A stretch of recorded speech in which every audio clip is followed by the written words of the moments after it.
मुंबई आणि नवी मुंबईला जोडणाऱ्या शिवडी नावाशिवा सागरी सेतूच्या लोकार्पणाचा मुहूर्त ठरलेला आहे।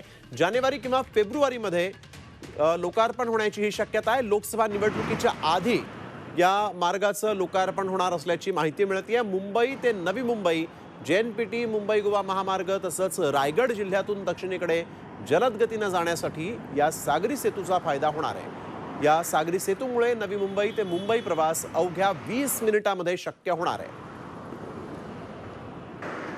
यावेळेस आढावा घेतला आमचे प्रतिनिधी गणेश कवडे यांनी। मुंबई नवी मुंबईचा प्रवास वेगवान करण्यासाठी मुंबई ट्रान्स हार्बर लिंक आहे तो बांधण्यात आलेला आहे। याच ट्रान्स हार्बर लिंकला अटल बिहारी वाजपेयी सागरी सेतू असं नाव देखील देण्यात आलेलं आहे।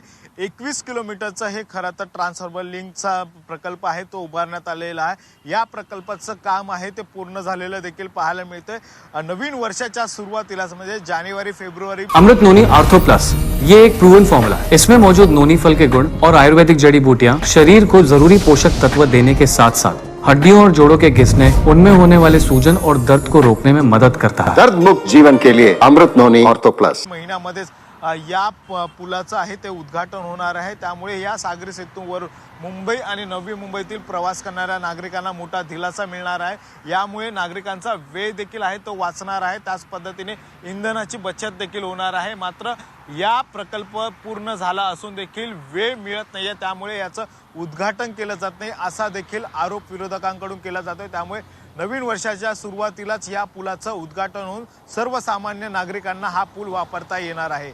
व्हिडिओ जर्नलिस्ट धीरज सह गणेश कवडे, जी 24 तास मुंबई।